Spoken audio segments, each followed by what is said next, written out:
Hello my dear learner, welcome back to your own channel maths junior. आपके अपने ही channel maths junior में आपका बहुत बहुत हार्दिक स्वागत है। ठीक है, आज हम लोग मैथ्स का 5वां चैप्टर एलसीएम और एचसीएफ को डिकोड करने वाले हैं। ठीक है, तो आप लोग प्रिपेयर हैं? रेडी? स्टार्ट करें।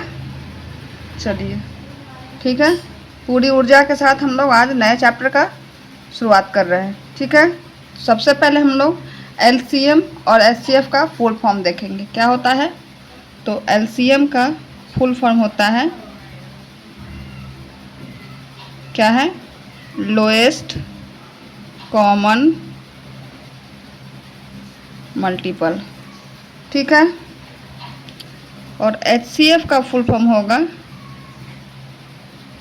Highest common factor. कोई डाउट है? नहीं। एलसीएम का क्या है full form? Lowest common multiple. और एचसीएफ का क्या है? Highest common factor. हिंदी में एलसीएम को क्या बोलते हैं? लघुत्तम समापवर्त। क्या बोलते हैं? लघुत्तम समापवर्त। और एचसीएफ को क्या बोलते हैं? महत्तम समापवर्तक। ठीक है, तो हम लोग सबसे पहले इस शब्द को, शब्द का अर्थ, शब्द का किसी भी चीज़ को हम उसको तोड़ेंगे तभी हम उसके कॉन्सेप्ट को अच्छे से समझ पाएंगे। तो क्या है एलसीएम? क्या है? लघुत्तम समापवर्त। लघुत्तम का मतलब क्या होता है? लघुत्तम को करेंगे तो क्या है? लघु जोड़ उत्तम। लघु मतलब क्या होता है? छोटा। ठीक है, और समापवर्त, समापवर्त को, समापवर्त, इसका अगर विच्छेद करते हैं तो क्या होता है? सम जोड़ अपवर्त। समझ में आया? क्या है इसका संधि विच्छेद? सम जोड़ अपवर्त। सम मीन्स क्या होता है? बराबर। सम मीन्स बराबर। और अपवर्त, अपवर्त आप पिछले चैप्टर में फैक्टर और मल्टीपल में अपवर्त और अपवर्तक ऑलरेडी पढ़ चुके हैं, तो अपवर्त मालूम है। अपवर्त क्या होता है? किसी भी संख्या का अपवर्त, उसका क्या होता है? उसका टेबल होता है, उसका क्या होता है? पहाड़ा होता है। याद होना चाहिए आपको। चलिए, अब दूसरा क्या है? महत्तम, महत्तम समापवर्तक। तो इसके लघुत्तम समापवर्त, पहले इसको देख लेते हैं। तो इसको आप लोग, मतलब इसका अर्थ समझ में आ गया। लघुत्तम मीन्स लघु, सबसे छोटा। अपवर्त मीन्स अपवर्त। और सब मीन्स बराबर, यानी कि जो भी 3-4 संख्या दिया रहेगा उसमें जिसमें सब में वो हो, बराबर हो, तो वो बराबर संख्या सब में होना चाहिए। ठीक है, आप इसको हम एग्जाम्पल के साथ आपको समझाते हैं। सबसे पहले हम, अब इससे पहले हम पहले महत्तम समापवर्तक का भी देख लेते हैं। महत्तम का मतलब समापवर्तक, महत्तम मीन्स होता है कि ये बड़ी से बड़ी संख्या। ठीक है, और समापवर्तक, समापवर्तक का भी संधि विच्छेद करेंगे तो क्या हो जाएगा? सम जोड़ अपवर्तक। सम मीन्स वही, बराबर, और अपवर्तक आप ऑलरेडी पढ़ चुके हैं। अपवर्तक क्या होता है? किसी भी संख्या का अपवर्तक क्या होता है? जैसे कि 5 का अपवर्तक क्या हो जाएगा? 1 और 5। अपवर्तक मतलब कि उसका फैक्टर, कि ये 5 जो है वो किस किस से डिविजिबल है, यही ना होता है। जैसे कि आपको 10 का अपवर्तक क्या हो जाएगा? 1, 2, 5 और 10, यही था अपवर्तक। यही 5 का अपवर्त क्या हो जाएगा? 5 का टेबल हो जाएगा, 5, 10, 15, 20, 25, 5 का अपवर्त, ये क्या है? अपवर्तक। ठीक है, और अपवर्त क्या हो जाएगा? 5 का 5, 10, 15, 20, 25, इस तरह से होगा। ये क्या है? अपवर्त। अपवर्त और अपवर्तक एक बार याद हो गया। चलिए, अब हम लोग एग्जाम्पल के साथ समझते हैं। ठीक है, जैसे कि हम एग्जाम्पल लेते हैं,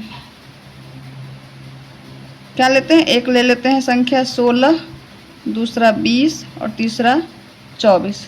ठीक है, इस तीनों का क्या करना है? हमको एलसीएम निकालना है, लघुत्तम समापवर्त और महत्तम समापवर्त। ठीक है, तो इसको लघुत्तम समापवर्त और महत्तम समापवर्त निकालने का कितना है? 2 विधि है। ठीक है, कितना विधि है? दो विधि। पहला विधि क्या है? एक विभाजन विधि, जिसको क्या बोलते हैं इंग्लिश में? Division method. और दूसरा क्या है? दूसरा है आपको कि ये प्राइम फैक्टराइजेशन मेथड, यानी कि अभाज्य गुणनखंड विधि। इसको क्या बोलते हैं अंग्रेजी में? Prime factorisation method. यहाँ तक किसी को डाउट है? सब क्लियर है? चलिए ठीक है। तो हम सबसे पहले लघुत्तम और महत्तम समापवर्तक का इस विधि को देखने से पहले हम लोग पहले इसका जो है डेफिनेशन जो हम बोल रहे हैं, सो इसके शब्द से तो हम समझे ही हैं, लेकिन अगर इसमें कोई डाउट रह गया तो हम एक एग्जाम्पल से बोले थे कि आपको इसके डेफिनेशन को क्लियर करेंगे। ठीक है, तो सबसे पहले देखिए अब हम क्या करते हैं। जैसे हम 3 एग्जाम्पल लिए हैं, मतलब एक एग्जाम्पल लिए जिसमें 3 संख्या क्या है? 16 है, 20 है और 24 है। इसका क्या करेंगे हम लोग? LCM और HCF दोनों निकालेंगे। तो सबसे पहले क्या करेंगे? 16 में क्या है? इसका अपवर्त और अपवर्तक पढ़े हुए हैं, तो अपवर्त सबसे पहले इसका लघुत्तम निकालने के लिए क्या है? अपवर्त निकालना पड़ेगा। तो 16 का अपवर्त क्या हो जाएगा? 16 अपवर्त मीन्स वही याद रखना, अपवर्त मीन्स टेबल। तो 16 का अपवर्त 16, 16 दूनी 32, 16 तिया 48, 16 चौका 64, 16 पंचे 80, 16 छक 96, 16 सत्ते 112, 16 अट्ठे 128, 16 नमा 144 और 16 दाएँ 160। ठीक है। अब 20 का देखिए, 20 का 20, 20 दूनी 40, 20 तिया 60, 20 चौक 80, 20 पंचे 100, 20 छक्के 120, 20 सत्ते 140, 20 अट्ठे 160, 20 नमा 180 और 20 दाएँ 200। कोई डाउट है? नहीं। अब 24 का लिखिए, 24 का अपवर्त 24, 24 दूनी 48, 24 तिया 72, 24 चौका 96, 24 पंचे 120, 24 छक्के मल्टीप्लाई कीजिए, 24 छक्के हो जाएगा आपको 144। इस तरह से है। ठीक है, हम लोग इस तरह से इसको मल्टीप्लाई करते जाएंगे, क्योंकि 24 का टेबल तो सबको याद नहीं रहता है। तो इसमें क्या करना है हमको? यहाँ पे क्या निकाल रहे हैं? LCM निकाल रहे हैं। तो LCM में क्या बोल रहे हैं? अब इसमें क्या करेंगे कि इसमें जो कॉमन ढूंढेंगे। ठीक है, तो ऐसा देखेंगे कौन सा नंबर है जो कि तीनों में कॉमन है। तो आप लोग भी चेक कीजिए। देखिए 20 में क्या कोई नंबर मिला? अभी तक हमको कोई भी नंबर नहीं मिला है जो तीनों में क्या है? कॉमन है। तो हम लोग क्या करेंगे? इसका और भी जो अपवर्त है उसको आगे लिखेंगे, क्योंकि अपवर्त क्या है? किसी भी संख्या का अपवर्त उसका तो इनफाइनाइट है, एंडलेस है। इसका अपवर्त और भी आगे हो सकता है। तो चलिए लिखते हैं। हाँ, तो हम लोग अभी क्या देखे हैं? अभी इतना तक हम लोग लिखे हुए थे, उसमें हमको कोई कॉमन, तीनों में से कोई भी कॉमन नहीं मिला था। तो हम लोग आगे थोड़ा सा और इसका अपवर्त लिख लिए, थोड़ा सा और मल्टीपल बढ़ा दिए हैं। 16 का 11वां, 12वां, 13वां, 14, 15, 15वां मल्टीपल, 16वां मल्टीपल तक हम लिखे हैं। उसी तरह 20 का भी यहाँ पे 10 तक लिखे थे, 10 के बाद 11वां, 12वां, 13, 14, 15, 16 यहाँ तक लिख लिए हैं। और 24 का 10, 11, 12, 13, 14, 14 मल्टीपल लिख लिए। अब यहाँ तक देखते हैं जो कोई मिलता है कि नहीं कॉमन। तो हम लोग देख रहे हैं कि 240, 24 में इसका भी 240 और ये 16 इसमें भी 240 और ये तीनों 240 जो है सो क्या है? तीनों में मीन्स 16 में भी 16 के भी का भी मल्टीपल है, 20 का भी मल्टीपल है और 24 का भी मल्टीपल है। इसके अलावा और कोई मल्टीपल है, सो इसका क्या है? नहीं है अभी फ़िलहाल में नहीं। लेकिन अगर हम और आगे इसका मल्टीपल लिखेंगे तो हमको और कोई न कोई मल्टीपल मिल जाएगा जो कि इसका कॉमन होगा। जो कि सबसे पहला है 240, जो कि इसका मतलब मिल रहा है। तो इसलिए हमारा इसका LCM क्या हो जाएगा? LCM क्या हो जाएगा? 240। समझ में आया? कैसे LCM का मतलब क्या है? लोएस्ट। अब क्या हुआ? क्या उसका फुल फॉर्म था? Lowest common multiple. तो लोएस्ट मतलब सबसे पहले यही तीनों है जो मिल रहा है, तो ये क्या होगा? लोएस्ट हो गया।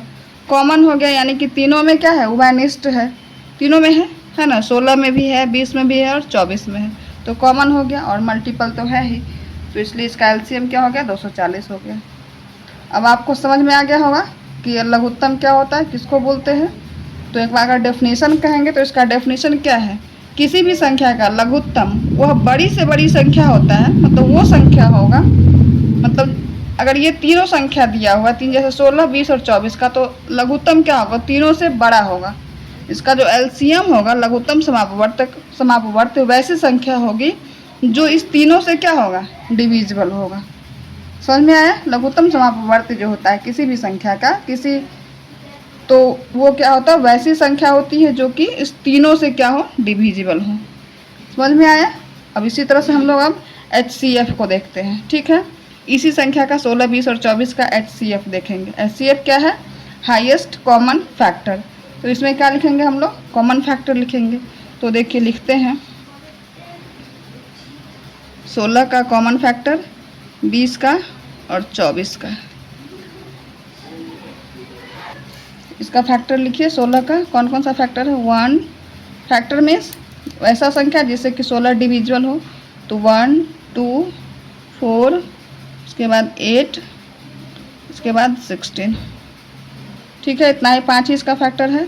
20 का लिखिए 1, 2, 3 नहीं होगा, 4, 5, 10 और 20 है। आप लोग भी देखिएगा कहीं इसके अलावा और भी कोई हो जो हमसे छूट रहा है। ठीक है, अब 24 का देखिए 1, 2, 3, 4, उसके बाद 6, 6 चौका 24, 6, उसके बाद 8, 8, उसके बाद 12 और उसके बाद 24। ठीक है इसके अलावा और कोई है नहीं है, इसके अलावा कोई मतलब छूट नहीं रहा है। तो इसमें क्या है, हाईएस्ट कॉमन फैक्टर। तो हम लोग ये क्या किए हैं, फैक्टर लिख लिए हैं तीनों का। अब इसमें क्या है, देखते हैं जो कौन कौन सा कॉमन, पहले कॉमन ढूंढेंगे। तो क्या है, तीनों में 1 भी कॉमन है, 2 भी कॉमन है, 3 है नहीं है। इसके बाद कौन कौन सा कॉमन है, 4 कॉमन है। इसके अलावा अब 8 इसमें नहीं है, इसमें तो 8 है लेकिन इसमें नहीं है। 10 नहीं है, अब कोई भी कॉमन नहीं है। इसमें 3 संख्या जो है 1, 2 और 4 क्या है, 3 ठो कॉमन है। इसका क्या नाम है, हाईएस्ट कॉमन फैक्टर। तो कॉमन तो है, फैक्टर भी है, लेकिन हाईएस्ट अब इसमें कौन सा है, सबसे बड़ा कौन सा है, 4 है। इसलिए इसका HCF क्या हो जाएगा, 4 हो जाएगा। समझ में आ गया, कोई दिक्कत है नहीं है। इसी को बोलते हैं HCF और LCM। बाकी हम लोग नेक्स्ट वीडियो में इसका जो हम लोग 2 मेथड बताए थे, विभाजन विधि और अभाज्य गुणनखंड विधि, इसको हम दूसरे वीडियो में देखेंगे। आज के लिए बस इतना ही। Thank you, thanks for watching, bye bye. अगर आपको वीडियो अच्छा लगे तो अपने दोस्तों के साथ ज़रूर शेयर कीजिएगा ताकि उनको भी बेनिफिट्स मिल सके। ठीक है, चलिए।